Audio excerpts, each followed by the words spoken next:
Hello and welcome back. This is Chris with Marksman Shooting Sports in Westfield, Indiana, and you are watching Marksman TV. Here today we have a tabletop review and comparison of the Colt Python 357 revolver, as well as the Smith Wesson Model 686.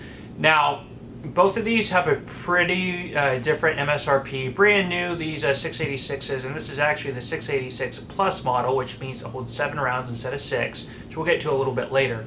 But these, retail in around the $700 to $800 range. Now, the Colt Python, back when these were still being produced and offered on the market, were selling in about the same range, maybe $700, $800. But today they do demand quite a premium. They are very collectible, and typically Colt Pythons like this usually see retailing in about the $2,000 to $3,000 range. In worse condition, and this one's in pretty nice shape, they will sell usually maybe as low as $1,500 or a little bit less. But in premium condition like this, you're going to get well over $2,000. So the overall idea is obviously a lot of the value is in the novelty and collectability in these revolvers, but just looking at the revolvers side by side, how do they stack up against one another? And these are great flagship guns to basically get into the whole Colt revolver versus Smith & Wesson revolver debate, which we will try to stay a little bit away from, but we'll touch on some topics and the differences between the two different production revolvers, and we'll go through that. Sorry to get into a long-winded introduction here. This should be pretty fun. Stay tuned. That's coming up now. Starting off with the Smith & Wesson Model 686, we do find the standard blue hard case here. I'll go ahead and open these latches up. Inside in the top panel, I'll go ahead and remove this foam. There is the gun safety lock, instruction, and warranty information documentation here. Right here we will find our frame lock keys, and then there is the revolver itself. We'll go ahead and check that that's clear, and it is. Yep, and then I will remove that, and that's basically everything.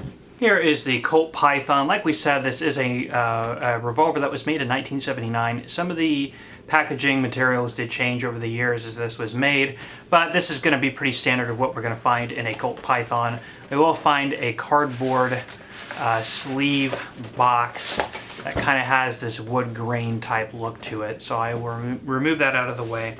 Here we have our instruction manual right here, and then this is a clamshell. There's other documentation there.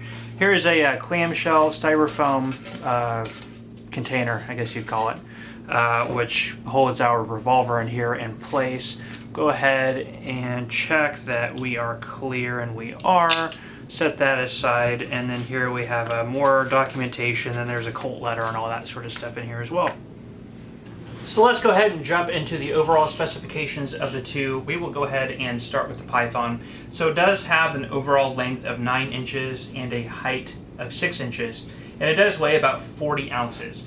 This does have a barrel length of 4 inches. Coming down into the Smith & Wesson, it does have an overall length of 9 inches, just like the Python. Its height is 6 1/4 inches, so about 1/4 inch taller than the Python. And it does have a weight of 37 ounces, so about 3 ounces lighter than the Python. Now, both of these are the 4-inch barrel model. Real quick, getting up into the Python, these were offered in 2.5 inch, which is probably the 2.5 inch and the 3 inch. It was also offered in 3 inch, are probably the most popular. So 2.5 inch, 3 inch, this is a 4 inch. It was also offered in a 6 inch and an 8 inch. Coming down into the Smith & Wesson, this is also a 4 inch. This is also offered in 2.5, 3, and 6. There are some kind of off-production guns, earlier models of the 686, which were made in like an 8 3/8 inch barrel. There is a performance center version of this which does come in a 5-inch barrel, but if we just get into main modern day production, 2.5 inch, 3 inch, 4 inch, and 6 inch. Getting into the finishes, the Model 686 from Smith & Wesson is known for its satin stainless steel finish. There is some, I looked on some forums and there was talk about these had been made in what was called like a midnight black. I don't know if that was specifically a bluing process. If you want this firearm in blue, or with the blued finish, that's actually the Smith & Wesson Model 586, so it does have a different model designation, which is essentially the same gun but offered in a blued finish. The Colt Python was originally offered in two finishes. That would be the royal blue, which is what we see here, which is just a beautiful finish. It was also offered in bright nickel, and bright nickel is, of course, as long as the nickel is in good condition, is going to demand a little bit more of a premium than the royal blue. That was because later the nickel was replaced with what was known as the mirror polished stainless and then the satin stainless. So those are the finishes that we saw in later production of the Python. Production years for the Python was between 1955 and 2005. For the Model 686, these are of course still made today, but the patent came out for this in 1980. And the 686 Plus, which this is again 7 round capacity as opposed to 6, the 686 Plus was patented in 1996 and of course are still made today. Now, getting away from the overall price tags, setting the two apart, keep in mind, when these were still in production, they sold for about the same that these sell for today. Even, granted, this, if we're talking 70s and 80s, we are bringing inflation. So let's say, okay, maybe if these are made today, they would be about $1,000 to $1,200 gun. These are about an $800 gun. If you get like the Dash 1s or pre-lock 686s, those can demand a little bit more of a premium, but it's still nothing close to a Python. Maybe that's because these are still made today. But let's look at the guns as a whole and kind of look at some of the pros and cons of each in terms of function, fit, and finish, and then we'll go on from there. So let's look at the overall fit and finish of the Python. There is no doubt to anybody that these are just a beautiful firearm. They are just made incredibly well. The finish on this one rates at about 98 to 99%. There's a little bit of a turn line and some oil stains up here, kind of at the top rim of the frame right here. Also on the other side, but I mean, this thing's immaculate. There's zero holster wear. This is kept in great condition. These were, of course, manufactured with these wood stocks. I believe that they are walnut, with the Colt emblem. Again, this one's free of cracks and splits. Just an overall excellent ergonomic feel for what it is. Of course, this revolver lately in pop culture was made famous by Rick in The Walking Dead. Of course, there's a lot of stylizing. It's a good-looking firearm. It looks great on the on TV and on the silver screen as well. We do have these very iconic vents. It's usually the quickest way you can look and see, okay, I'm looking at a Colt Python. We did go over the finish, the finish itself that they apply to these. Very durable, even the nickel and in the bright stainless, very, very durable finishes. These guns, even when they were still being produced, usually became safe queens for a lot of people. So they were very well taken care of. So most of these that you find are in very good shape. Now, in some instances, when these were first produced, there were some police departments that did issue these as police sidearms. I think that was one of the main intended purposes of this firearm for Colt. But of course, where they mostly ended up were in people's collections. When we get into the 686, there's no denying that this is also just a beautiful firearm. The finish on it is just actually, looks great. If you like the stainless steel type appearance, this is definitely for you. Now, an overall finish of the gun, I'd say one of the main differences just by looking at it is this is mainly utilitarian, and the Python was made to look great. It was made to be more of a, centerpiece type, luxury type revolver. These are also fantastic, but you can just tell by the finish, the fact that they come with rubber Hogue grips, which I will admit are still more comfortable than the wood. There's just aggressive texturing on the wood, which I mentioned in other videos. I prefer more of a smoother texture anyway, but the grip on this feels a lot better to me. So it is a lot more utilitarian, I think, and user-friendly. Talking about the sights, we have this ramp front sight with this orange here, so it's just easier for your eye to pick up. In the back, we have an adjustable rear sight here as well. Now, the Colt Python also does have a ramp front sight. It doesn't have that orange on there, which I'm happy it doesn't, because I think that would take away from the overall just beautiful look of the gun. Here in the rear, we also have an adjustable rear sight as well. Here on the 686 on the trigger, this is a case-hardened type finish.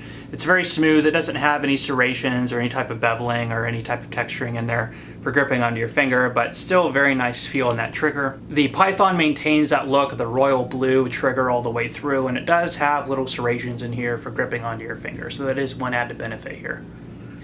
So the trigger pull on the 686 is about 12 pounds of double action.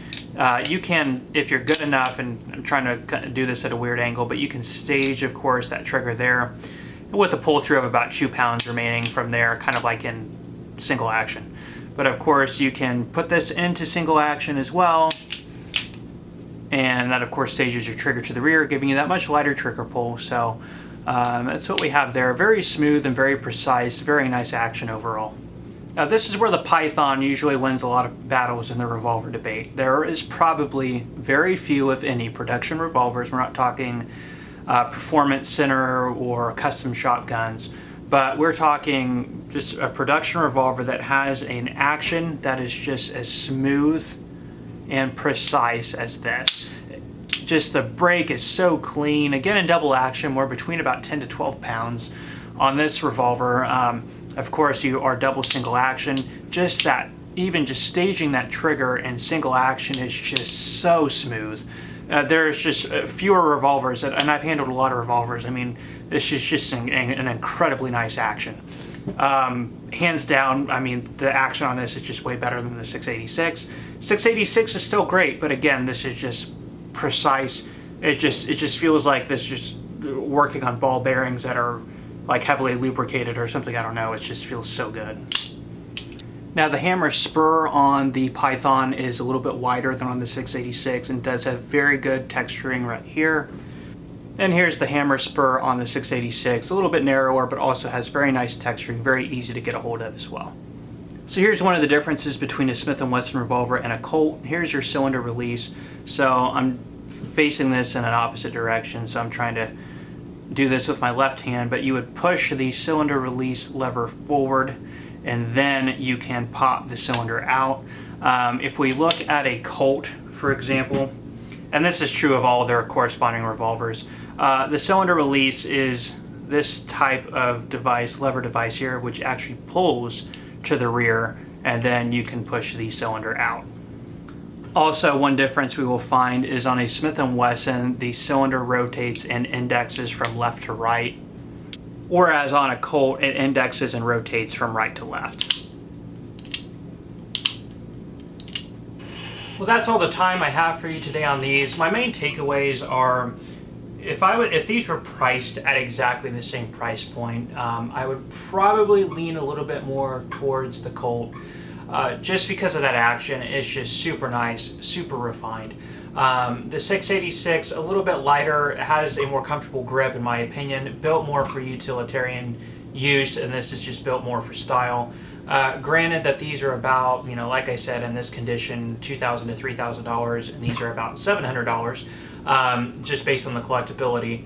If I was going to be purchasing a revolver as a gun I'm going to use around, I don't know, take to the range constantly or shoot in competitions or do anything like that, I would definitely go with the 686 because I can use and abuse it and not worry about ruining any of the nice finish or anything on the Python.